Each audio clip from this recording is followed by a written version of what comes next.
दोस्तों, आप सब कैसे हो। आई होप सो कि आप सब अच्छी होंगे। एग्जाम पॉइंट में आप लोग का स्वागत है। एग्जाम पॉइंट की तरफ से आज मैं 2 बुक का रिव्यू करने जा रही हूँ। इस बुक का रिव्यू मैंने कई बार आपको करके बताया है, लेकिन आज मैं कुछ इंपॉर्टेंट बात बताने वाली हूँ दोनों बुक से रिलेटेड, जो आपके एग्जामिनेशन में आपको बहुत मदद करेगा। इन छोटी छोटी बातों पर अगर आप ध्यान दे के अच्छे से अपना तैयारी करेंगे तो 1 टाइम में आपका बीपीएससी निकल जाएगा। इन्हीं छोटे छोटे बातों की वजह से बीपीएससी नहीं निकल पाता है, ज्यादा टाइम लग जाता है, लेकिन इन छोटे छोटे बातों को आपको एग्जाम पॉइंट की तरफ से बता दिया जाएगा। क्योंकि मैं खुद एक स्टूडेंट हूँ, मुझे भी जो जो प्रॉब्लम हुआ है वही मैं आप लोगों के साथ शेयर कर रही हूँ। तो देखिए, आपको अच्छे तरीके से पता है कि इंडियन हिस्ट्री में आपको बीपीएससी मेंस एग्जामिनेशन में आपको प्राचीन भारत और मध्यकालीन भारत से क्वेश्चन नहीं आते हैं। यानी कि आपको पता ही है कि 3 पार्ट होते हैं। 3 पार्ट में से सब जो एग्जामिनेशन बीपीएससी में क्वेश्चन पूछा जाता है वो मॉडर्न से पूछा जाता है, यानी कि आधुनिक भारत से पूछा जाता है। ठीक है, ध्यान दीजिएगा। एक बार फिर से मैं रिपीट कर देती हूँ आप लोग के लिए। देखिए, आपको पता है हिस्ट्री में 3 पार्ट दिए गए हैं। पहला प्राचीन भारत, जिसको एशियंट हिस्ट्री कहते हैं। दूसरा मध्यकालीन भारत, जिसको मेडिवल हिस्ट्री कहते हैं। और तीसरा जो हो जाएगा आपका आधुनिक भारत, आधुनिक इतिहास का भारत, जिसको मॉडर्न इंडियन हिस्ट्री कहते हैं। तो देखिए, मॉडर्न इंडियन हिस्ट्री में इन दोनों बुक के बारे में बताती हूँ मैं। तो सबसे पहले मैं बात कर रही हूँ मॉडर्न इंडियन हिस्ट्री। ठीक है, आधुनिक भारत का इतिहास था। आधुनिक भारत इतिहास में 2 बुक आते हैं, एक स्पेक्ट्रम का आता है और एक बिपिन चंद्रा का आता है। ठीक है, मेरे पास जो है वो बिपिन चंद्रा है। देखिए, जितने भी स्टूडेंट है अगर उनके पास स्पेक्ट्रम है तो बिपिन चंद्रा लेने की कोई जरूरत नहीं है, लेकिन जिनके पास बिपिन चंद्रा है वो भी स्पेक्ट्रम लेने की जरूरत उनको नहीं है। लेकिन मैं, अगर आप मुझसे पूछेंगे कि दोनों बुक में से अच्छी बुक कौन है, तो मैं आपको कहूंगी बिपिन चंद्रा बुक सबसे अच्छा है, स्पेक्ट्रम से भी थोड़ा अच्छा है। देखिए, स्पेक्ट्रम में क्या है, छोटा छोटा लिखावट है और कई चीज ऐसे हैं जो आपको समझ में उसमें नहीं आएंगे। लेकिन इस बिपिन चंद्रा में एक तो ये बहुत ही ज्यादा छोटा है, लेकिन बहुत ही कम पेजेस है, मतलब स्पेक्ट्रम के अकॉर्डिंग कम है इसकी, और बहुत ही अच्छे तरीके से इसमें समझाया गया है और बड़े बड़े लेटर में लिखे हुए हैं जो आपको साफ साफ दिखाई भी देगा। ठीक है, तो जिस भी स्टूडेंट के पास स्पेक्ट्रम है या फिर बिपिन चंद्रा है, वो हड़बड़ाइए नहीं कि मेरे पास बिपिन है चंद्रा है का बुक मॉडर्न इंडियन हिस्ट्री का है तो क्या स्पेक्ट्रम ले ले। नहीं, अगर स्पेक्ट्रम है तो बिपिन चंद्रा मत लीजिए, बिपिन चंद्रा पढ़ रहे हैं तो स्पेक्ट्रम मत पढ़िए। बस मेरा यही कहना है आपको।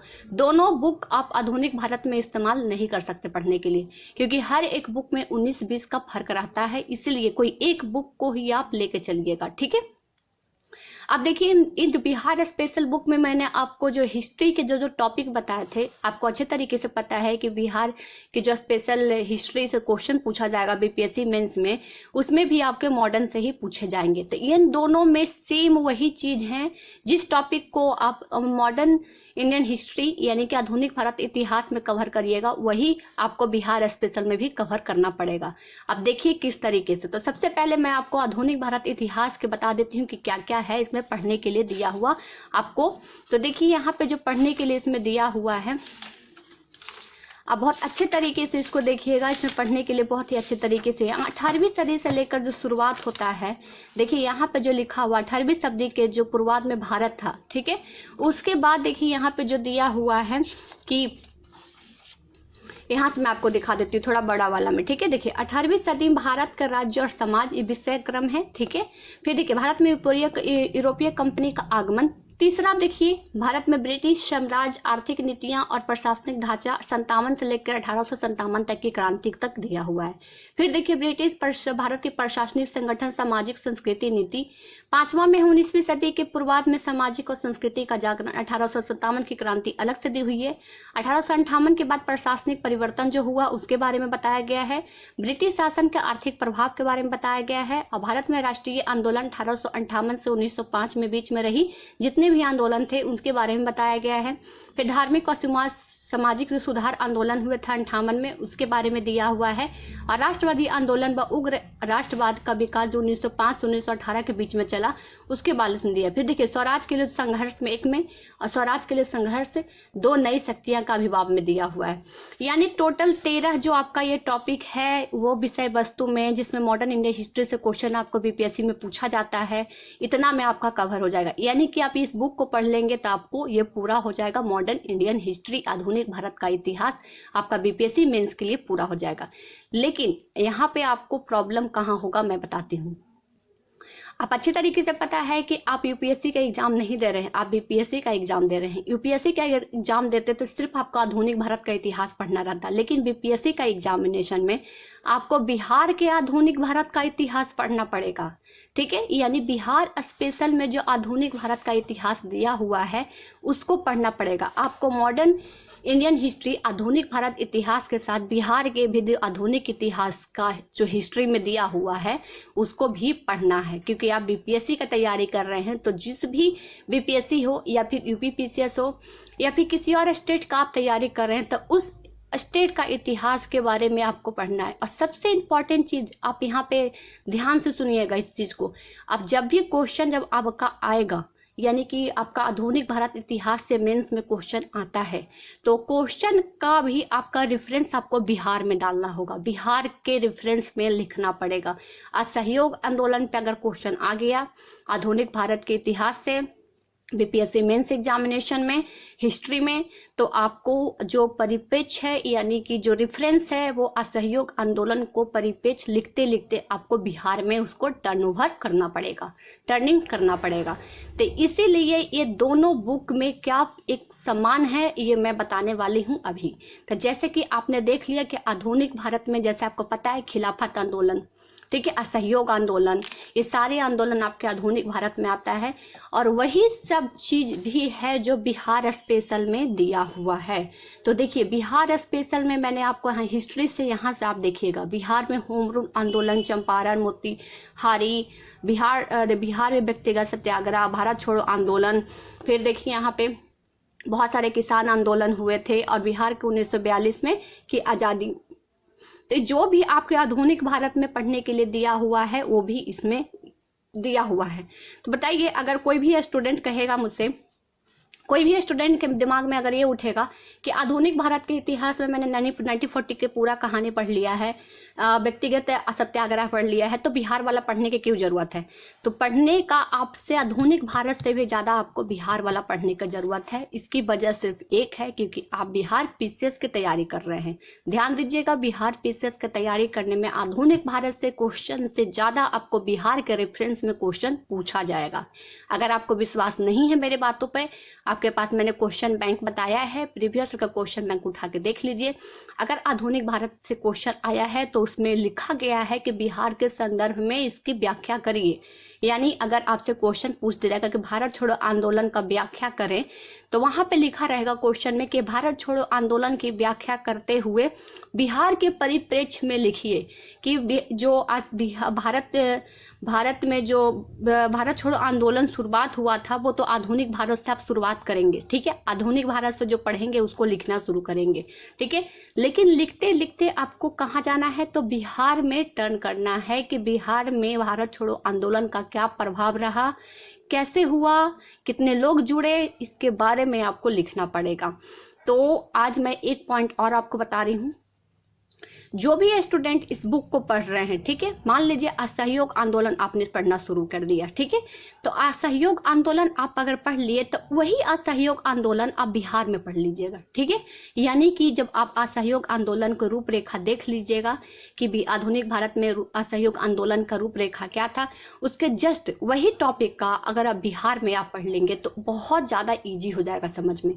आपको समझ में आ जाएगा कि आधुनिक भारत में जो दिया हुआ है भारत छोड़ो आंदोलन, या जैसे कि मैंने आपको कहा असहयोग आंदोलन की शुरुआत से लेकर शुरुआत हुआ और अंत में जो बिहार के रेफरेंस में आप लिखिएगा उसमें अभी आपको समझ में आ जाएगा कि क्यों हुआ, बिहार में इसका प्रभाव क्यों रहा। जब आप लिखिएगा, देखिएगा, पढ़िएगा तब आपको समझ में आ जाएगा।